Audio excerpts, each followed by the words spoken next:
2 মাস 3 মাস যাদের বেতন পায়নি, 2 মাস 3 মাসের বেশি আছে যারা আজ পর্যন্ত কাজেই ঢুকতে পারেনি, তাদের জন্য কেমন হবে ঈদ আপনারা কখনো ভেবে দেখেছেন? বা কোনো প্রবাসীকে আপনি জিগিয়ে দেখেছেন আসলে ঈদের আনন্দ কেমন প্রবাসে দেখে?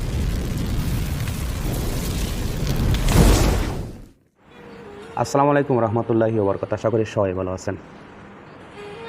পবিত্র ঈদ মানেই আনন্দ, পবিত্র ঈদ মানেই সবাইকে মিলে সবাইকে নিয়েই আনন্দ উৎসব করা, একই টেবিলে বসে থেকে খাওয়া দাওয়া করা, সবাইকে নিয়েই আনন্দ উপভোগ করা, এটাই হলো আমাদের বছরে 2টি ঈদ।